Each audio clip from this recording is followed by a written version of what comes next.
అని.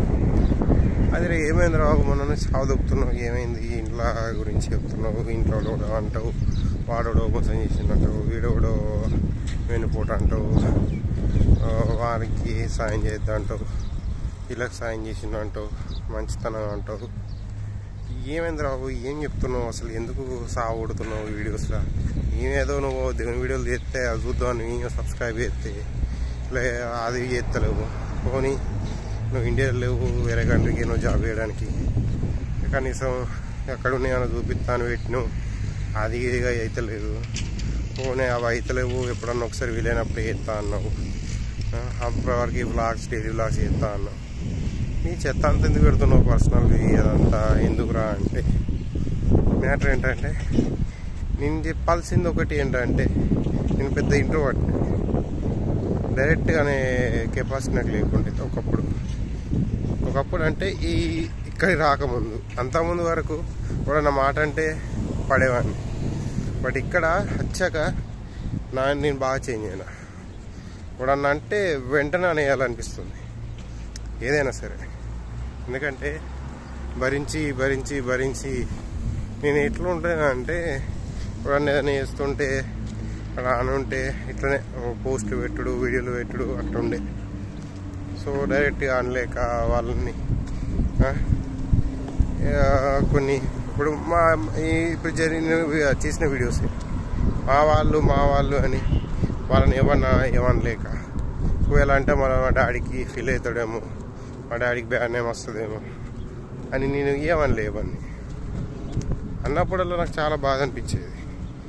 సో అట్లాంటి సిచ్యువేషన్స్లో వాళ్ళని దాన్ని చూసి మా డాడీ బాధపడి, దానివల్ల నా వల్ల అని ఇట్లా మెంటలు వాళ్ళని పెద్ద మళ్ళీ మనం అనుకొని మళ్ళీ మా డాడీ ఫీల్ అవ్వడు, ఇవన్నీ ఎందుకని ఎవరిని అనకపోదు.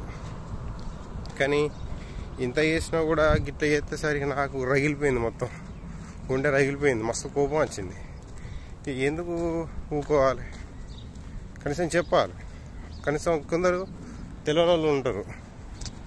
తెలియని వాళ్ళు అంటే ఏమైనా ఇంటి చుట్టూ కానీ ఎవడే కానీ వాళ్ళకి తెలిసిన వాళ్ళకి కానీ మాకు తెలిసిన వాళ్ళు కానీ సబ్స్క్రైబ్ చేసిన వాళ్ళు కానీ చేసుకొని చూస్తూ ఉంటారు. లేకపోతే ఎవడో ఒకరు వాళ్ళకి షేర్ చేస్తారు వీడియో. చూసినప్పుడు వాళ్ళకి తెలియాలి కదా, కనీసం మనుషులు ఎట్లున్నారు, వాళ్ళ చుట్టూ ఎట్లా జరుగుతుంది, ఎవడు మోసం చేసిండు, ఎవరు చేసి అనేది కనీసం అర్థమవుతుంది కదా. మేము కనీసం ఇవన్నీ ముంచటోని కాదు, లేకపోతే వంది ఆస్తి కావాలి, ఇది కావాలి, అది కావాలి అనే టైప్ కూడా కాదు. సో అలాంటప్పుడు ఎవరి పని వాడు చేసుకుంటూ అది మేము బతుకుతుంటే వచ్చి పుల్లలు పెడుతుర్రు. అలాంటప్పుడు ఎందుకు ఇష్టపడతాం? అంతకుముందు అంటే పెట్టిరు చేసారు, ఎందుకంటే ఏ పీకంతి వాంతోళ్ళు పెట్టుకుంటా ఏది కాదు పీకేది, వాళ్ళ పంచాయతీలు తిరిగేంత టైం మాకు లేదు. మా బాధలు మాకున్నాయి, అవి క్లియర్ చేసుకోవాలి ఫస్ట్. అప్పటి వరకు ఎవడు ఏం చేసినా సైలెంట్గా ఉండే బెటర్ అని మేము ఒక నార్మల్గా మా బతుకు మేము బతుకుతున్నాం. కావాలని వచ్చి పుల్లలు పెడితే ఎవడు ఊకుంటాడు? ఇవరకే భరించి ఇలా కొంచెం ఇక మాకు కూడా విస్కీ ఎండిపోయినాం. ఇక ఇప్పుడు ఎట్లున్నదంటే ఎవడన్నా కొంచెం మాట అంటే పనులు రాలగొట్టే మెడ తిరగొట్టే సిచ్యువేషన్లో ఉన్నా. ఖచ్చితంగా కొడతాం కూడా, కోరి ఏదైతుంది కానీ ఉంటుంటాం, ఎక్కుతాం. అప్పట్లెక్కలేము. ఇప్పుడు కొంచెం వేరే, అందరం చేంజ్ అయింది, అందరి మైండ్ సెట్ చేంజ్ అయింది. డబ్బుల వల్ల మనుషులు ఎట్లా చేంజ్ అయ్యారు, డబ్బుల కోసం మనుషులు ఎట్లున్నారు అనేది అందరు వచ్చింది. అందరు తెలుసు, నాకు ముందే తెలుసు. నేను నార్మల్గా ఎట్లా అంటే ఎవడన్నా ఫేస్ చూస్తే వాడు మాట్లాడాన్ని బట్టి వాడు ఎలాంటి వాడు ఏంటిదని ఉట్టే చెప్పేస్తా. అది నాకు దేవుడిచ్చిన గిఫ్ట్, శాపం తెలియదు. కానీ ఎవడన్నా మాట్లాడిన అనుకో నాతోని, వాళ్ళ మనసులో కుళ్ళు అంతా ఉంటుంది, అది నాకు తెలుసు. ఈ కుళ్ళుతనం అనేది లోపల పెట్టుకొని బయటకి హీ అనుకుంటా మాట్లాడతారు. అలా చూసినప్పుడు నాకు మండుతుంది. అరే అమ్మ ఎంతో మాట్లాడేది వీడు నన్ను అనవసరంగా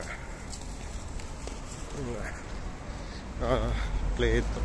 వీడు మనసులో కుళ్ళు పెట్టుకుని మాట్లాడుతుండు. అప్పుడు నాకు మనస్ఫూర్తిగా మాట్లాడబుద్ది కదా అంతా. అన్నీ ఓపెన్గా చెప్పాను, మంచిగా ఉన్నావాట, మంచిగా ఉన్నా గింతే ఉంచుతా.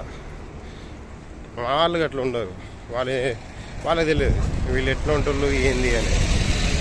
ఓకే అది ఇది ఇది అనుకుంటా మొత్తం మంచిగా మాట్లాడేసరికి వాళ్ళు ఏదో మంచోళ్ళు అనుకుంటారు. నాకు అట్లా అనిపించేది.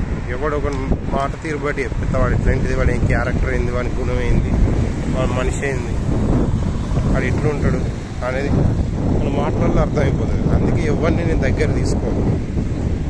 అది మ్యాటర్. దగ్గర తీసుకుంటే వాళ్ళంతా అదృష్టవంతులు ఎవరు ఉండరు. అది దూరం పెడితే ఆ దేవుడు దిగచ్చి చెప్పినా కూడా నేను పక్కకు పెట్టినంటే సచ్చినా కూడా వాళ్ళ దగ్గర జీవితంలో కూడా మాట్లాడా. అంత దారుణంగా ఉంటాను. సో నాతో అందుకే నేను ఎవరందరూ మాట్లాడా కాబట్టి నన్ను నల్లి నల్లి నల్లి అని ఒక ఫీల్ అవుతుంటాను. సో దానివల్ల కొందరికి మండుతుంది, కొందరు కావాలని ఎగతాళి చేస్తారు. ఓకే ఇట్లా ఉంటాడు వీడు, ఏమంతా తిరిగాడు, ఏమంతా మాట్లాడాడు, పెళ్ళికోడు, ఇంటికాడ దేవుళ్ళకి పెట్టుకుంటే పిలిచిన వాళ్ళ దగ్గరికి భోజనానికి పోడు, అది ఇది అని ప్రతి ఒక్కడే అవుతూ ఉంటాం. నేను అంతా పట్టించుకున్నది అంటే అనుకోని. నాకు ఎలా అంటే ఎట్లుంటుందంటే వీళ్ళు భోజనాన్ని పిలుస్తారు, ఎట్లుంటుందంటే ఎక్కిరిస్తారు. రాకపోతే ఓకే అంటే రాకపోతే అంటే ఈ రకంగా రావాలి, ఇట్లా పోతే మంచిది అనేది పద్ధతి లేదు. వాడిని ఎక్కిరిస్తారు అన్నట్టు. వాడు ఇంట్లోనే కూర్చుంటాడు, వాడిని పిలిచిన వేస్ట్ అన్నట్టు ఎక్కిరించి మాట్లాడు. అప్పుడు నాకు పోవాలి అన్న ఫీలింగ్ ఉన్నప్పుడు సరే పిలిచిరు కదా పోదాం అనుకున్న టైంలో ఎక్కిరిస్తారు. నాకు అప్పటికే మస్తు మండుతుంది. ఇక సచిన రానుకోరు ఏమన్నా అనుకోరు. సో అట్లాంటి కచ్చరా మెంటాలిటీ ఉన్న వాళ్ళు ఉంటారు. ఓకే ఫ్రెండ్స్, వీడియోలో ఎంత ఎక్కువైంది, మళ్ళీ రేపు మళ్ళీ చెప్తా. సోది కాదు కానీ కొంచెం ఇట్లనే ఉంటుంది కొన్ని రోజులు.